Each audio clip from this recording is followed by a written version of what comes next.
السلام عليكم ورحمة الله تعالى وبركاته. بسم الله الرحمن الرحيم. الحمد لله رب العالمين، والصلاة والسلام على سيد المرسلين وعلى آله وأصحابه أجمعين، أما بعد.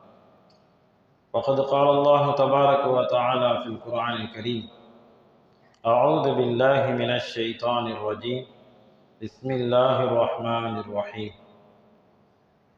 ادع إلى سبيل ربك بالحكمة والموعظة الحسنة. صدق الله العليم. وقال النبي صلى الله عليه وسلم: فإني نذير لكم بين يدي عذاب شديد، أو كما قال عليه الصلاة والسلام. سبحانك لا علم لنا إلا ما علمتنا إنك أنت العليم الحكيم. اللهم انفعني بما علمتني وعلمني ما ينفعني، ربي زدني علما.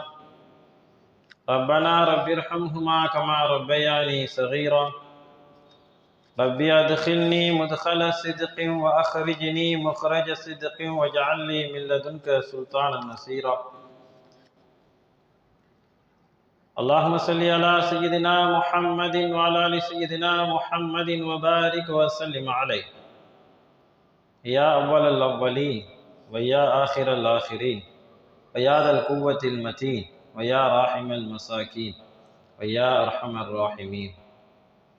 اللهم ارحمنا برحمتك يا أرحم الراحمين. எல்லா புகழும் அல்லாஹ் ஜல்ல ஷானுஹு தஆலாவுக்கே உரித்தாகட்டுமாக.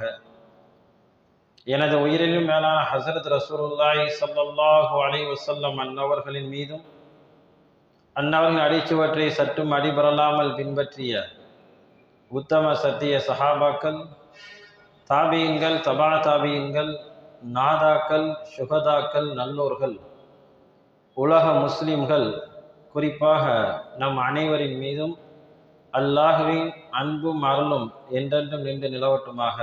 ஆமீன். கணியத்துக்குரிய அல்லாஹ்வின் நல்லடியார்களே, அல்லாஹ் ஜல்லஷானுஹு தஆலா மனிதனுக்கு இரண்டு விதமான கடமைகளை வழங்கியிருக்கிறான்.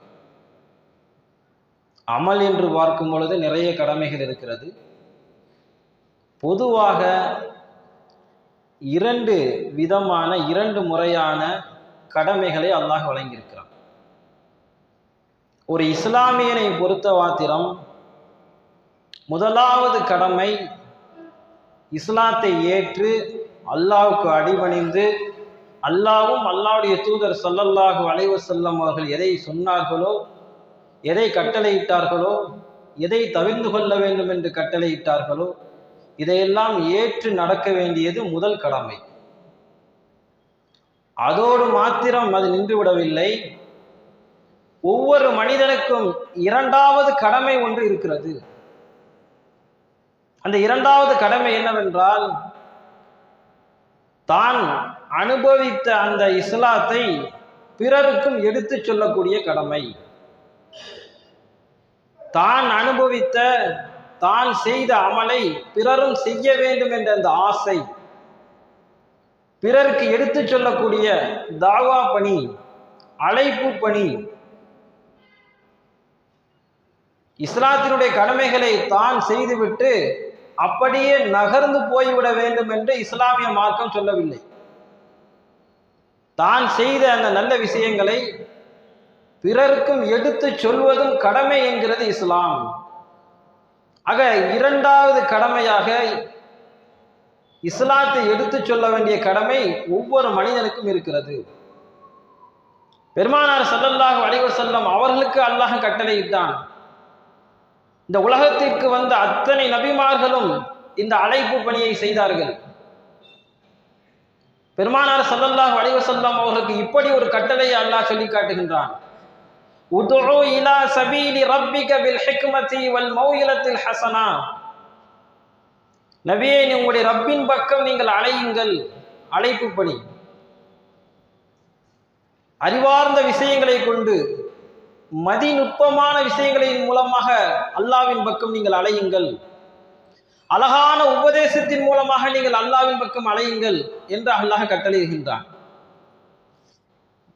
முதல் கண்ணாக தாவா பணிங்க என்பது முதல்ல அல்லாஹ் ஜல்லஷானு தஆலா அடியார்களை அழைக்கின்றான். குர்ஆனிலே ஒரு வசனம் சொல்லுகிறது, வல்லாஹு யதுஉ இலா தாரிஸ் ஸலாம், அல்லாஹ் ஜல்லஷானு தஆலா தாருஸ் ஸலாம் என்ற சொர்க்கத்தின் பக்கம் அழைக்கிறான். அல்லாஹுதான் அழைப்பு பணியில் முதன்மையானவன். மக்களை எல்லாம் தாருஸ் ஸலாம் என்கிற சொர்க்கத்தின் பக்கம் அழைக்கிறான். அதாவது சொர்க்கத்துக்கு செல்லக்கூடிய செயலை செய்யுங்கள் என்று சொல்கின்றான்.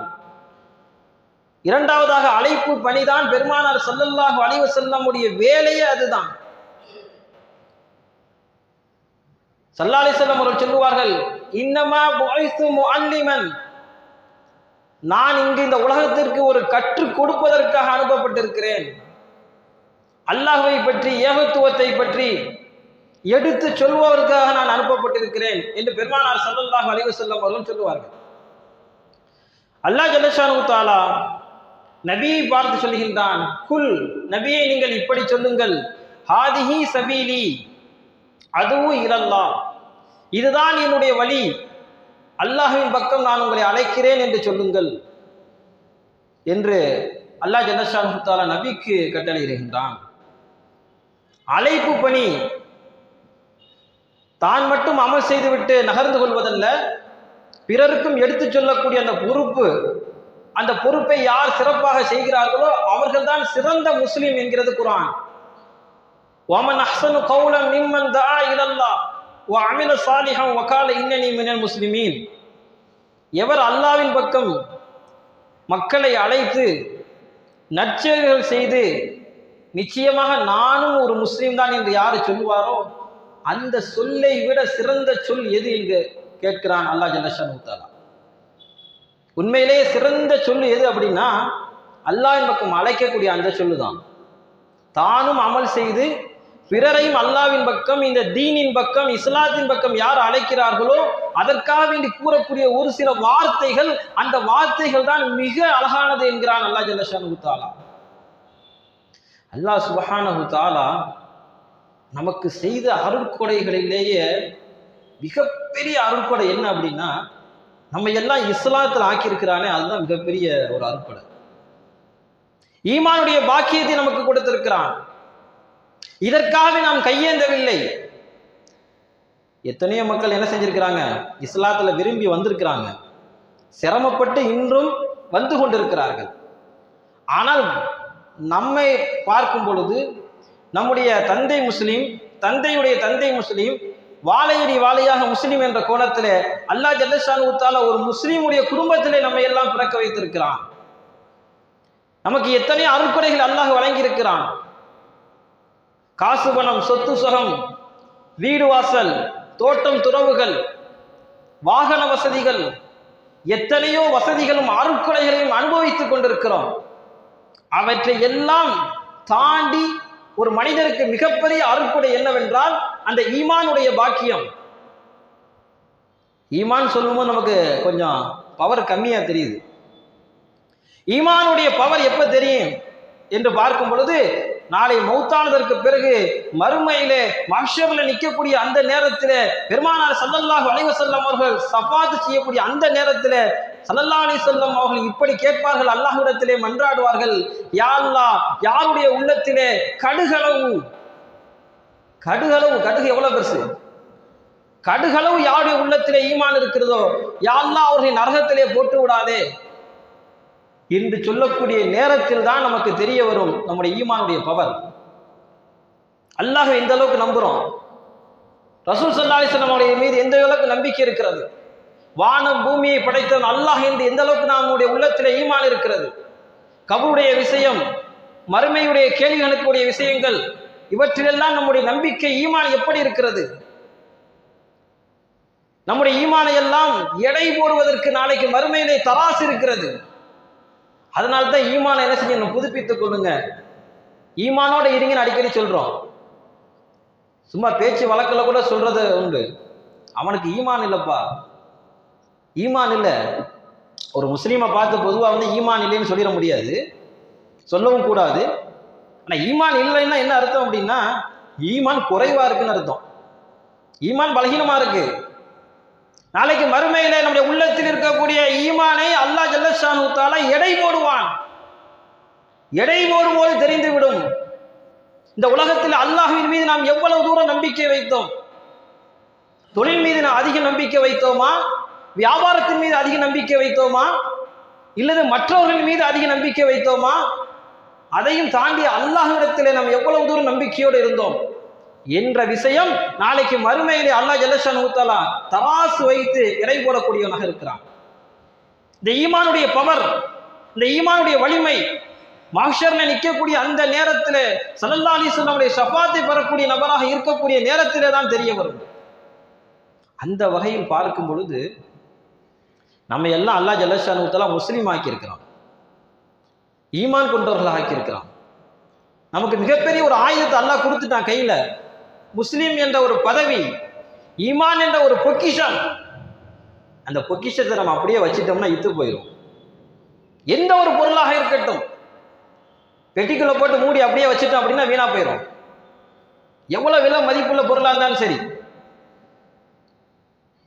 அதையெல்லாம் நாம் சரி செய்ய வேண்டும் என்று சொன்னால் இந்த இஸ்லாத்தின்படி வாழ்க்கை நம்மிடத்தில் இருக்க வேண்டும். இந்த இஸ்லாத்துடைய பாக்கியத்தை கொடுத்ததற்காக அல்லாஹ்வுக்கு சதா காலம் நன்றி செலுத்திக் கொண்டே இருக்க வேண்டும். ஏதோ ஒரு நேரத்திலே ஒரு மனிதர் நமக்கு உதவி செய்து விட்டால் எவ்வளவோ காலம் நன்றிகரனாக இருந்து கொண்டே இருக்கிறோம். வாழையடி வாழையாக, சந்ததி சந்ததிகளாக நன்றி கடன் பட்டவர்கள் எல்லாம் இருக்கிறார்கள். அல்லாஹ் நமக்கு மிகப்பெரிய அருளாக வழங்கியிருக்கிறான் ஈமானுடைய பாக்கியம். கொஞ்சம் யோசித்து பார்க்க கடமைப்பட்டிருக்கிறோம். அல்லாஹ் பாதுகாக்க வேண்டும்.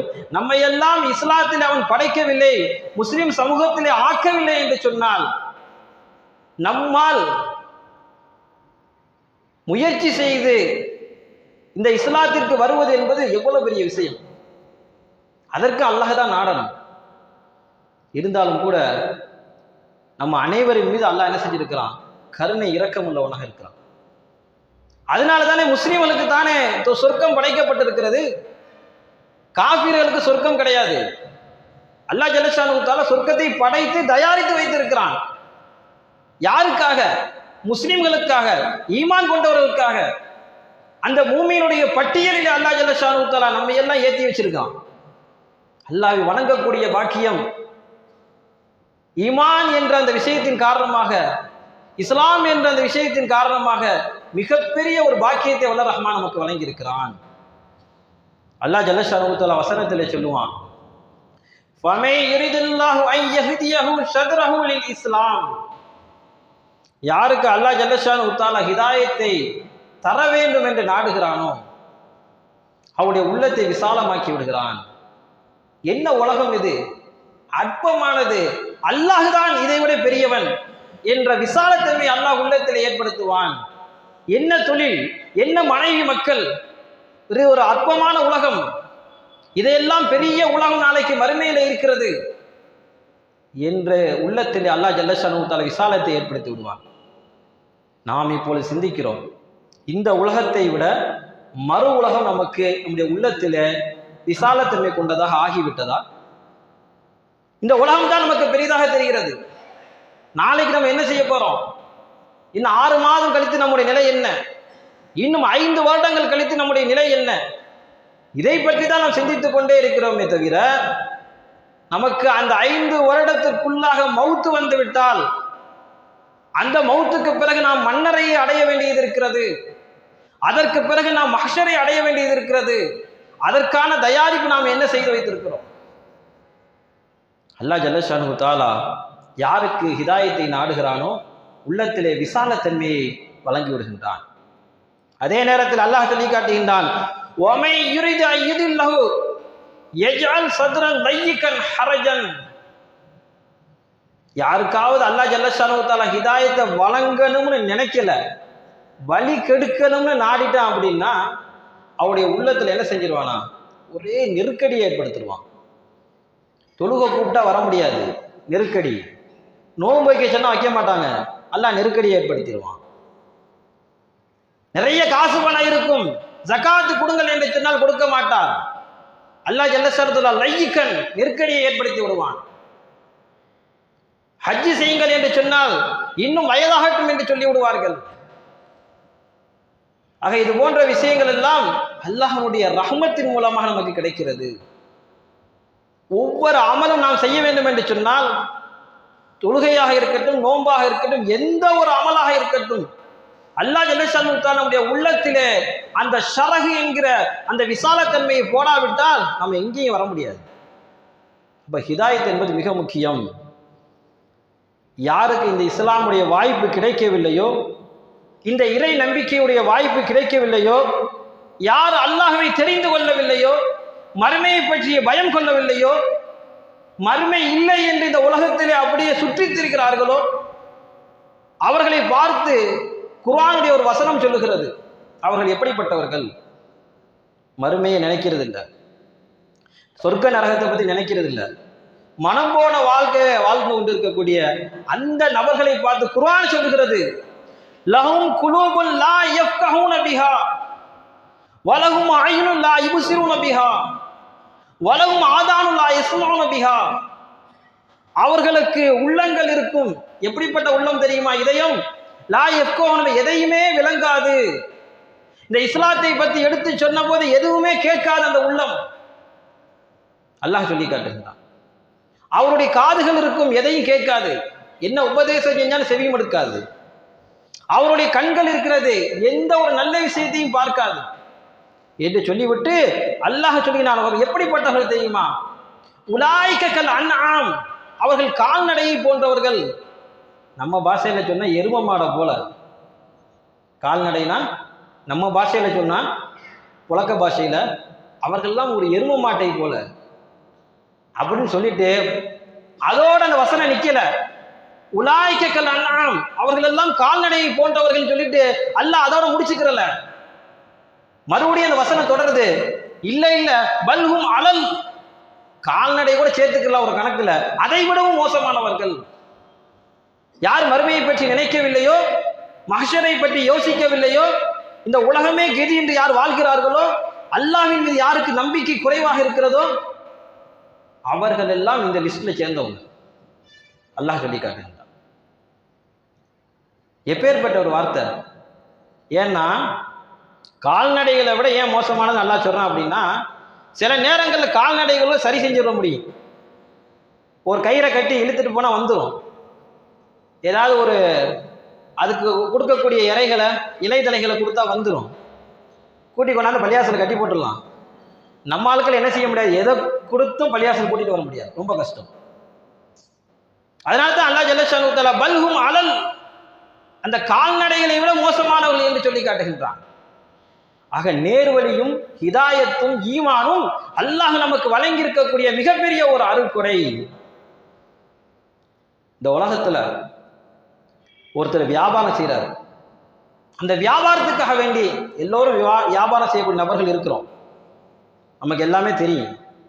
அந்த வியாபாரத்துக்காக வேண்டி, தொழில்துறைக்காக வேண்டி, வேலை வாய்ப்புகளுக்காக எவ்வளவு தூரம் நாம் மெனக்கெடுக்கிறோம்.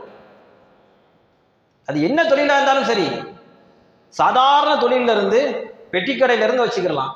எந்த தொழிலாக இருந்தாலும் அந்த தொழில நஷ்டம் அடையக்கூடாது, நிறைய லாபம் கிடைக்க வேண்டும் என்று நினைத்து இரவு பகலாக நம்ம உழைக்கிறோம்.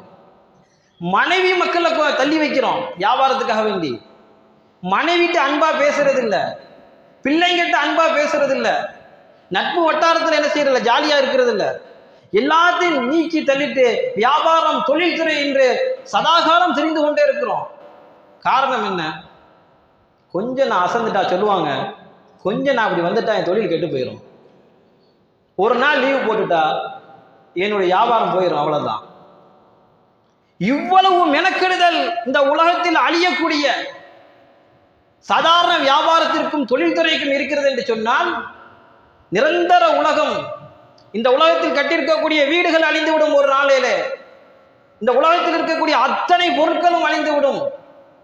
அல்லாஹ் சொல்லுகின்றான், குல்லுமன் அலைஹா ஃபான், இந்த உலகத்தில் இருக்கக்கூடிய எல்லா பொருட்களும் அழிந்துவிடும். வயபுகா வஜ்ஹு ரப்பிக துல் ஜலாலி வல் இக்ராம், அல்லாஹ் மாத்திரம்தான் நிலையானவன், அவனை சந்திச்சே ஆக வேண்டிய ஒரு நிலை இருக்கிறது. நம்முடைய நிலை இப்பொழுது தொழில்துறை எடுத்துக்கொள்வோமே, ஆனால் உதாரணமாக நம்முடைய கவனம் ஃபுல்லாக அதில் இருக்குது. அதில் ஏற்படக்கூடிய நஷ்டத்தை சரி செய்யக்கூடிய நோக்கம் இருக்கிறது. அதில் ஏதாவது தொய்வு ஏற்பட்டால் அது சரி செய்ய வேண்டும் என்ற நினைப்பும் சிந்தனையும் இரவு பகலாக தூக்கத்தை கெடுத்து விடுகிறது. ஆனால் இஸ்லாம் என்ற பாக்கியத்தை அல்லாஹ் கையிலே வழங்கி இருக்கின்றான். எத்தனையோ மக்களுக்கு இஸ்லாத்துடைய பாக்கியம் கிடைக்கல, ஈமானுடைய பாக்கியம் கிடைக்கல, வெள்ளிக்கிழமை ஜும்மாவுடைய பாக்கியம் கிடைக்கல. இத்தனை அருட்கொடையும் அல்லாஹ் ஜல்லஷானஹு தஆலா நமக்கு வழங்கி இருக்கின்றான். நம்முடைய கவலை எப்படி இருக்க வேண்டும்? நம்முடைய சிந்தனை எப்படி இருக்க வேண்டும்? இந்த தீன் உலக அளவிலே வளர்ச்சி பெற வேண்டும். இந்த தீனுடைய வாழ்க்கை என்னுடைய வாழ்க்கையில வந்து விட்டதா? நான் அல்லாஹ்வுக்கும் அல்லாஹ்வுடைய தூதர் ஸல்லல்லாஹு அலைஹி வஸல்லம் அவர்களுக்கு கட்டுப்பட்டு நடக்கிறேனா? நான் ஹலால் ஹராமை பேணி நடக்கிறேனா? நான் ஐங்கால தொழுகை தொழுகிறேனா? நான் ஷரியத்தை பின்பற்றுகிறேனா? என்னுடைய குடும்பம் பின்பற்றுகிறதா? என்னுடைய மனைவி மக்கள் ஷரியத்துக்கு உட்பட்டு வாழ்கிறார்களா? இதையெல்லாம் நினைத்து நான் முன்னாடி சொன்னது மாதிரியா எப்படி தொழிலுக்கு கவலைப்பட்டோமோ அது மாதிரி நம்ம கவலைப்பட்டிருக்கோமா? நம்முடைய தொழிலில் ஆர்வம் செலுத்துறோம், தொழிலுக்காக வேண்டி நஷ்டம் அடையக்கூடாதுன்னு என்ன செய்யறோம்? கவலைப்படுறோம். அதே கவலை நம்முடைய மனைவி மக்கள் தொழாமல் இருக்கிறார்கள், நான் தொழாமல் இருக்கிறேன், ஷரியத்தை பேணல, இஸ்லாத்தின்படி வாழ்க்கையை அமைத்துக் கொள்ளவில்லை. மாற்று மதத்திலிருந்து வந்த சகோதரர்கள், இஸ்லாத்திற்கு வந்த சகோதரர்கள், நீங்க அவங்களை கொஞ்சம் கவனிச்சு பாருங்க. அவங்களுக்கு தான் முழுமையா தெரியுது இஸ்லாமே. அவங்க தான் என்ன செய்யறாங்க? முழு பற்றோட இருக்கிறாங்க. ஏன்னா அவங்க அதுல இருந்து வர்றதுக்கு எவ்வளவு சிரமப்பட்டிருப்பாங்க. நமக்கு ஈஸியா கிடைச்சிருச்சு இஸ்லாம். என்னுடைய தந்தை முஸ்லீம், தாய் முஸ்லீம், நான் என்ன செஞ்சுட்டேன்? பிறப்பால முஸ்லீம் ஆயிட்டேன். இதற்கான எந்த முயற்சியும் பண்ணல. நான் இஸ்லாத்துல பிறக்கணும், நான் முஸ்லீமா இருக்க வேண்டும் என்பதற்காக நான் எந்த முயற்சி செய்யல. நம்முடைய முன்னோர்கள் சஹாபா பெருமக்கள் பத்ருடைய யுத்த களத்திலே செய்த முயற்சி இன்னைக்கு 200 கோடி முஸ்லிம்கள் உலகத்தில் இருந்து கொண்டிருக்கிறார்கள். இந்த இஸ்லாத்தை அல்லாஹ் ஜல்லஷானஹு தஆலா நம்ம கையில கொடுத்துட்டான். ஒரு பொருள், மிகப்பெரிய பொருள் கிடைச்சிருச்சு, அதை சரியா நம்ம பயன்படுத்தல அப்படின்னா அந்த பொருள் வீணா போய்விடும். அதே மாதிரி தான் இஸ்லாம் என்ற பாக்கியத்தை வல்ல ரஹ்மான் நமக்கு வழங்கியிருக்கிறான். நம்முடைய குடும்பத்தில் எந்த அளவுக்கு இஸ்லாம் வந்திருக்கிறது? ஒன்றை விளங்கிக் கொள்ளணும், பெயரளவில் முஸ்லீமா இருக்கிற எந்த பிரயோஜனம் கிடையாது. பெயரளவில் முஸ்லீம், நான் ஷரியத்தை எதையும் பின்பற்ற மாட்டேன், குர்ஆன் சொல்வதை எதையும் கேட்க மாட்டேன், ஹதீஸில் சொல்லக்கூடிய எந்த விஷயத்தையும் கேட்க மாட்டேன் என்றால் அதுக்கு பேர் பெயரளவில் முஸ்லீம் தான். உண்மையான முஸ்லீம் யார் என்று சொன்னால், உண்மையான மூமின் யார் என்று சொன்னால், குர்ஆனையும் ஹதீஸையும் அப்படியே யார் பற்றி பிடித்து நடக்கிறார்களோ அவர்கள் தான் உண்மையான முஸ்லீம். அல்லாஹ் ஜல்லஷானஹு தஆலா இந்த உலகத்துல நிம்மதியா வாழ்றதுக்கு அல்லாஹ் சொல்லக்கூடிய வழியை நம்ம பாருங்க. மன் அமில சாலிஹன் மின் தக்கரின் அவ் உன்சா வஹுவ முஃமினுன் ஃபலனுஹியன்னஹு ஹயாத்தன் தய்யிபா. ஆணா இருந்தாலும் சரி, பெண்ணா இருந்தாலும் சரி, இந்த உலகத்துல நிம்மதியாக சந்தோஷமாக வாழ்வதற்கு அல்லாஹ் சொல்லி காட்டுகின்றான். அவர்கள் என்ன செய்ய? ஈமான் கொண்டு நல்லமல் செய்ய வேண்டும். இன்னைக்கு எவ்வளவு நிம்மதியை தேடிக்கொண்டிருக்கிறோம். குடும்பத்துல நிம்மதி இல்லை, மனைவி மக்களிடத்துல நிம்மதி இல்லை, தொழில்துறையில நிம்மதி இல்லை, சமுதாயத்தில் நட்பு வட்டாரத்தில் நிம்மதி இல்லை. மகிழ்ச்சிகரமான வாழ்க்கையை நான் வாழ்வது ரொம்ப கடினமாகிவிட்டது. குர்ஆன் சொல்லுகிறது, ஈமானை முழுமைப்படுத்தி நீங்கள் நல்லமல் செய்யுங்கள், உங்கள் குடும்பத்திலே சந்தோஷம் இருக்கும். சந்தோஷத்தை இஸ்லாத்தில் நம்ம தேடணும். அல்லாஹ் ஜல்லஷானஹு தஆலா மிகப்பெரிய வரமாக ஈமானை வழங்கியிருக்கின்றான். எந்த ஈமானுக்கும் இறை நம்பிக்கைக்கும் இஸ்லாமத்திற்கும் நிகராக இந்த உலகத்திலே வேற எதையாவது நினைத்தால், ஈமானுக்கு பகரமா, ஈமானுக்கு மிகப்பெரிய அருட்கொடை, இந்த இஸ்லாத்துக்கு பகரமா வேற ஒரு அருட்கொடையை பெரிதாக நினைப்பாரையானால் அல்லாஹ் சொல்லி காட்டுகின்றான், விரைவாக ஒரு ஈமானை விட்டு வெளியில போயிடுவார். அல்லாஹ் பாதுகாக்கணும். நம்ம யாரும் அப்படி நினைக்கிறது இல்லை. ஒரு கால் இந்த இஸ்லாத்தை கொஞ்சம் குறைவாக நினைத்தாலோ, நமக்கு வழங்கப்பட்டிருக்கக்கூடிய ஈமானை கொஞ்சம் குறைவாக நினைத்தாலோ அல்லாஹ் சொல்லி காட்டுகின்றான், வைன் ததவல்லோ யஸ்தப்தில் கௌமன் கைரக்கும் சும்ம லா யகூன் அம்சாலக்கும். யாராவது இந்த இஸ்லாத்தினுடைய வாழ்க்கையை நடத்தாமல் புறக்கணித்தால், அல்லாஹ் சொல்லக்கூடிய விஷயம் மிக முக்கியமான கருத்து, யாராவது இஸ்லாத்தை புறக்கணித்தால், ஈமானை புறக்கணித்தால், உங்களை அப்படியே புறந்தள்ளிவிட்டு அல்லாஹ் வேற ஒரு சமுதாயத்தை கொண்டு வருவான். அவர்கள் உங்களை போன்று இருக்க மாட்டார்கள். தும்மலா யகூன அம்சாலக்கும், அவங்க உங்களை மாதிரி இருக்க மாட்டாங்க. தொழுகாம, நோன்பு வைக்காம, ஹலால் ஹராம பேணாம, அல்லாஹ்வும் அல்லாஹ்வுடைய தூதர் சொன்ன எந்த விஷயத்தை பேணாத மக்களாக இருக்க மாட்டார்கள். உங்களை மாதிரி இருக்க மாட்டாங்க, சிறப்பானவர்களாக இருப்பார்கள். அல்லாஹ் சொல்லி காட்டுகிறான். அல்லாஹ் நினைச்சா போதும், நம்ம எல்லாத்தையும் அழிச்சிட்டு இவங்க சரியில்லைப்பா, இவங்க சரியில்லை, சரிப்பட்டு வரமாட்டாங்க. தொழுவ சொன்னா தொழுகிறது இல்லை, ஜும்மாவுக்கு சீக்கிரம் வர சொன்னா வர்றதில்லை, நோன்பு வைக்க சொன்னா ஏதாவது காரணம் சொல்லிடுறது, ஜக்காத்து சரியா கொடுக்கறது இல்லை, எந்த ஒரு கட்டளை நிறைவேற்றாத மக்களாக இருக்கிறாங்க என்று நினைத்து ஒரு கால் அல்லாஹ் ஜல்லஷானஹு தஆலா நம்ம எல்லாம் அழித்து விட்டு கூட இன்னொரு சமுதாயத்தை கூட கொண்டு வர முடியும். அதைத்தான் நான் இந்த வசனம் சொல்லி காட்டுகிறது. பெருமானார் ஸல்லல்லாஹு அலைஹி வஸல்லம் அவர்கள் இந்த இஸ்லாத்தை எடுத்துச் சொல்வதற்கு எவ்வளோ சிரமப்பட்டாங்க. அடிக்கடி நம்ம கேள்விப்பட்டிருக்கலாம். எப்பேற்பட்ட நபி! இந்த உலகத்துல எல்லா தலைவர்களுடைய சூழ்நிலையை நம்ம பார்த்தோம் அப்படின்னா, எப்பேற்பட்ட தலைவராக இருக்கட்டும், பெருமானார் ஸல்லல்லாஹு அலைஹி வஸல்லம் அவர்களை போன்று எளிமையான வாழ்க்கை யாரிடத்திலும் கிடையாது. இன்னைக்குல நம்ம எவ்வளவுதான் சொத்து சோகம் சேர்க்க நினைக்கிறோம், பிள்ளைகளுக்கு வராசத்து சொத்து வச்சுட்டு போன்னு நினைக்கிறோம், நிறைய பொருளாதாரத்தை சேர்த்து நிறைய நிலம் வாங்கணும், வீடு வாங்கணும் என்றெல்லாம் நினைத்து கொண்டிருக்கிறோம். பெருமானார் ஸல்லல்லாஹு அலைஹி வஸல்லம் அவருடைய மௌத்துடைய நேரத்தில் அவங்களுடைய சூழ்நிலையை நம்ம பார்க்கிறோம். நல்லா கவனிங்க. பெருமானார் ஸல்லல்லாஹு அலைஹி வஸல்லமுடைய மரண நேரத்தில் அவங்களுடைய உருக்கு சட்டை ஒரு ஈரனிடத்தில் அடமானம் வைக்கப்பட்டிருந்தது. இவ்வளவுதான் ஸல்லல்லாஹு அலைஹி வஸல்லம் அவங்களுடைய வாழ்க்கை. இன்னொரு ஹதீஸ்ல வரும், ஆயிஷா ரலியல்லாஹு தஆலா அன்ஹா அவர்கள் சொல்லுவார்கள், ஸல்லல்லாஹு அலைஹி வஸல்லம் அவங்களுடைய எத்தனை ட்ரெஸ் இருந்துச்சு? 2 ட்ரெஸ் இருந்துச்சு, 2 உடை. நம்ம யோசிக்கிறோம் எத்தனை உடை நமக்கு இருக்கு வீட்டில் பீரோலுக்குள்ள. 2 உடை இருந்தது, ஆடை. ஒன்றை அவர்கள் சாதாரண நாட்களில் போட்டுக் கொள்வார்கள், மற்றொன்றை ஜும்மாவிற்கும் அல்லது யாராவது தூதுக்குழுவினர்கள் வந்தால் போட்டுக் கொள்வார்கள். ஸல்லல்லாஹு அலைஹி வஸல்லம் கூட 2 ஆடை தான் இருந்துச்சு. பெருமானார் ஸல்லல்லாஹு அலைஹி வஸல்லம் அவர்கள் மௌத்தாகக்கூடிய அந்த நேரத்தில் 30 மரக்கால் கோதுமைக்கு பகரமாக ஒரு ஈரனிடத்திலே பெருமானார் ஸல்லல்லாஹு அலைஹி வஸல்லம் உருக்கு சட்டை அடமானமாக இருந்தது. இவ்வளவுதான் பெருமானார் ஸல்லல்லாஹு அலைஹி வஸல்லம் வாழ்க்கை இருந்தது. இந்த உலகம் நிரந்தரம் அல்ல, இந்த உலகம் அற்பமானது. யார் மறு உலகத்தை தேர்ந்தெடுத்துக் கொள்கிறார்கள் அவர்கள் தான் வெற்றி பெற்றவர்கள். நமக்கு முன்னாடி நிறைய வரலாறு இருக்கு. குர்ஆனை நீங்க கொஞ்சம் புரட்டி படிச்சு பார்த்தீங்கன்னா தெரியும், தர்ஜுமாவை. நிறைய நபிமார்களுடைய வரலாறுகள் இருக்கிறது. நம்மை விட பலசாலிகள், நம்மை விட பொருளாதாரத்தில் மிஞ்சியவர்கள் எல்லாம் வாழ்ந்திருக்கிறார்கள். ஷரியத்துக்கு மாற்றமா நடந்தது, அல்லாஹ் எல்லாத்தையும் அழிச்சிட்டான். நூஹ் அலைஹிஸ்ஸலாம் அவர்கள், நூஹ் நபி, நபிமார்களேயே அதிகமான வருடம் தாவத்துடைய பணி, அழைப்பு பணியை செய்தவர்கள் நூஹ் அலைஹிஸ்ஸலாம் அவர்கள். கிட்டத்தட்ட 950 வருஷம். இவ்வளவு நீண்ட காலங்கள் அவர்களுக்கு வாழ்க்கை கொடுக்கப்பட்டு இந்த உலகத்தில் அவர்கள் தாவா பணி, அழைப்பு பணியை மேற்கொண்டார்கள். கடைசியில் ரிசல்ட் என்ன தெரியுமா? நூஹ் நபியுடைய மகன் என்ன செய்ய முடியல, இந்த ஈமானை ஏற்றுக்கொள்ள முடியல.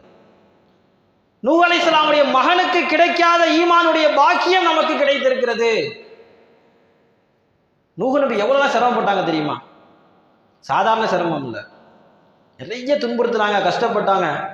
ஒரே ஒரு உதாரணம் மட்டும் சொல்றேன். அல்லாஹ் ஜல்லஷானஹு தஆலா நூஹ் நபிட்ட சொன்னான், நீங்க ஒரு கப்பலை தயாரிங்க, இன்ஷா அல்லாஹ் அதுல இருந்து நீங்க பயணப்பட வேண்டிய சூழ்நிலை வரும் என்று ஒரு கப்பலை தயாரிக்க சொன்னான். நூஹ் நபி கப்பலை தயாரிச்சுக்கிட்டு இருந்தாங்க. இந்த மக்கள் என்ன செஞ்சாங்க அப்படின்னா, அந்த கப்பல்ல போய் என்ன செஞ்சாங்க, மலம் ஜலம் கழிச்சாங்க. இது எவ்வளவு பெரிய சிரமம்! இதையும் பொறுத்து கொண்டார்கள் நூஹ் நபி. கடைசி நேரம் அல்லாஹ் ஜல்லஷானஹு தஆலா வெள்ள பெருக்கிலே அழிப்பதற்கு தயாரான நேரத்திலே கடைசியா மகனை கூப்பிடுறாங்க. வநாதா நூஹ் இப்னஹு யா புனையர்கப் மஅனா வலா தகும் அல் காஃபிரீன். மகனே, கப்பல்ல ஏறிக்கப்பா, எங்களோட ஏறிக்க. அல்லாஹ்வுடைய வேதனை வந்துடும். கடைசி நேரத்துல நபி கெஞ்சுறாங்க.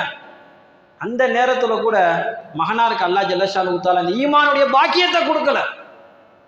மகன் சொன்னாரு, அத்தா நீங்க போயிட்டு வாங்க, நான் அந்த மலை, பெரிய மலை இருக்குல்ல, அந்த மலையில ஏறி நின்று தப்பிச்சுக்கிறேன். குர்ஆன்ல வருது, சாவி இலா ஜபலி யாசிமுனி மினல் மாய், அந்த மலையில ஏறி உட்கார்ந்து நான் தப்பிச்சுக்கிறேன். சொன்ன நேரத்துல பெரிய ஒரு அலை வந்தது, அப்படியே அழிச்சு இழுத்துட்டு போயிடுச்சு மகனார. தன் கண் முன்னாலேயே ஈமானை ஏற்க முடியாத சூழ்நிலை மகனார பறி கொடுத்தாங்க நூஹ் அலைஹிஸ்ஸலாம். அல்லாஹ் ஜல்லஷானு தஆலா ஒரு நபியுடைய பிள்ளைக்கு கொடுக்காத பாக்கியத்தை, ஈமானை, இஸ்லாத்தை நமக்கு வழங்கி இருக்கிறார் என்று சொன்னால் அந்த அருட்கொடையை நாம் எப்படி பாதுகாத்து போற்றி எடுக்க வேண்டும்? இப்படி போற்றி எடுக்கிறதுனா எப்படி? அல்லாஹ்வுக்கும் அல்லாஹ்வுடைய தூதர் கட்டுப்பட்டு நடக்கிறதான் அதற்குரிய வழிமுறைகள். பெருமானார் ஸல்லல்லாஹு அலைஹி வஸல்லம் அவர்கள் எவ்வளவு கஷ்டப்பட்டாங்க. ஒரு நேரத்துல அழைப்பு பணி தொடங்கிய நேரத்துல அல்லாஹ்வுடைய உத்தரவு வருது, நீங்க பகிரங்கமா சொல்லுங்க. ஒரு சஃபா மலைக்கு மேலே ஏறி இருந்தாங்க. அடிக்கடி இந்த ஹதீஸ் நீங்க கேள்விப்பட்டிருக்கலாம். சஃபாவினுடைய மலைக்கு மேலே ஏறி நின்று இஸ்லாத்துடைய ஆரம்ப காலத்துல கத்துனாங்க. இப்படி யா சபாஹா யா சபாஹான்னு கத்துனாங்க. எல்லாரும் வந்தாங்க. யா சபாஹான்னு என்ன அர்த்தம்னா, ஏதாவது ஒரு பெரிய ஆபத்து வந்துச்சுன்னா இந்த வார்த்தையை பயன்படுத்துவாங்க அரபியர்கள்.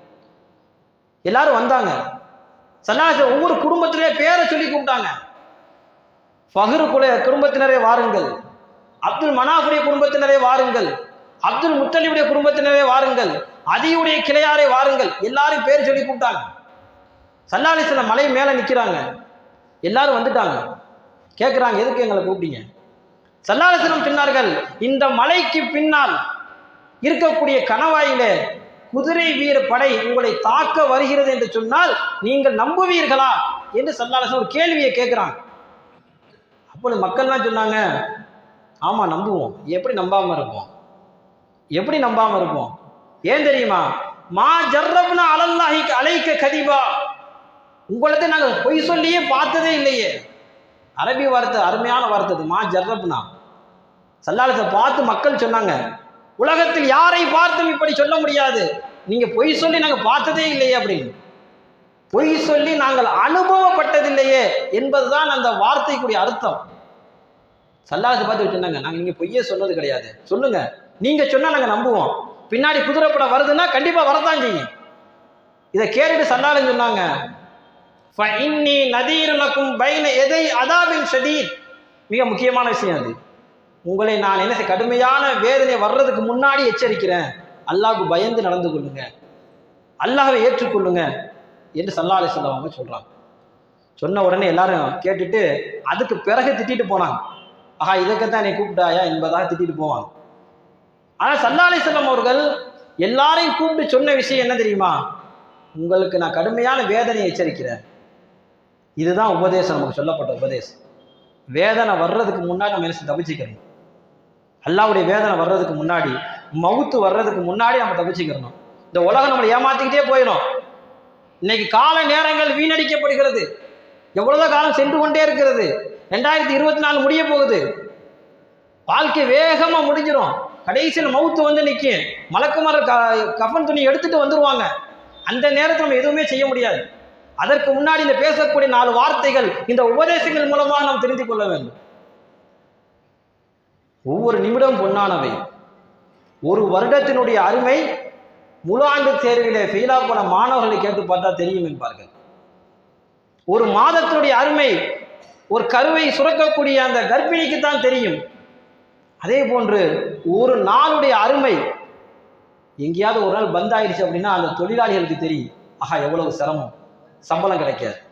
1 மணி நேரத்தினுடைய அருமை போக்குவரத்து நெரிசலிலே மாட்டிக்கொண்ட அந்த டிராபிக்ல மாட்டிக்கொண்ட நபரை கேட்டு பார்த்தால் தெரியும். ஒரு நிமிடத்தினுடைய அருமை, ஒரு நிமிடம், ஒரு நிமிடத்துல பஸ் போயிடுச்சு, ஒரு நிமிடத்துல ரயிலை மிஸ் பண்ணிட்டேன். அந்த மிஸ் பண்ண ஆட்களை பார்த்தா தெரியும். இப்படியே நம்முடைய காலம் சென்று கொண்டே இருக்கிறது. வினாடி வினாடியாக, நாட்களாக. மவுத்து வர்றதுக்கு நான் தயாராகி கொள்ள வேண்டும். இதற்குரிய மிக முக்கியமான வழிமுறை என்ன அப்படின்னா, நம்ம பள்ளி தொடர்புள்ள மக்கள் ஆகணும். ஐங்கால தொழக்கூடிய மக்கள்லாம் ஆகணும். யாருக்கு பள்ளி தொடர்பு வந்து விட்டதோ அவங்க தப்பு செய்ய மாட்டாங்க. கொஞ்சம் கொஞ்சமா குறைஞ்சிரும். இது அல்லாஹ்வுடைய வாக்குறுதி. ஐங்கால தொழுகையை பேணி தொழக்கூடிய நபரிடத்தில் அதிகமான பாவங்கள் குடிகொள்ளாது, குறைஞ்சிரும். அதனால இன்னும் நம்ம தாமதிக்க வேணாம், இன்னும் 4 வரட்டும் அப்படின்னு நினைக்க வேணாம். தயவு செய்து நினைச்சிங்க, பள்ளி தொடர்புகளில் மக்களாக ஆக்கிக் கொள்ளுங்க. இதற்கெல்லாம் சேர்த்து தான் ஒவ்வொரு சாராரும் முயற்சி பண்றாங்க, மக்களை எல்லாம் பள்ளிக்கு கொண்டு வந்துடும் அப்படின்னு. அந்த அடிப்படை தான் இஜ்திமா ஏற்பாடு செய்யப்பட்டிருக்கிறது. நமக்கெல்லாம் தெரியும், ராமநாதபுரம் மண்டபத்துக்கிட்ட அரியமான்கிற அந்த இடத்துல நாளைக்கு நாளை கழிச்சு சனி ஞாயிறு 24, 25 இஜ்திமா, அதில் நடக்கக்கூடிய பயான்கள், அதுக்கு கூட நிகழ்ச்சி நம்ம கலந்துக்கிறணும். முழுமையாக கலந்து கொண்டு அதிலிருந்து விளங்கிய விஷயத்திலிருந்து நம்முடைய வாழ்க்கையை வாழ்வோமையானால் நிச்சயமாக வெற்றி இருக்கிறது.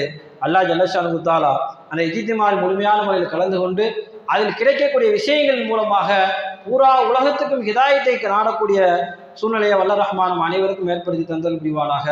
ஆமீன். வாஹிர் தஅவானா அல்ஹம்துலில்லாஹி ரப்பில் ஆலமீன். அஸ்ஸலாமு அலைக்கும் வரஹ்மத்துல்லாஹி தஆலா வபரகாத்துஹு.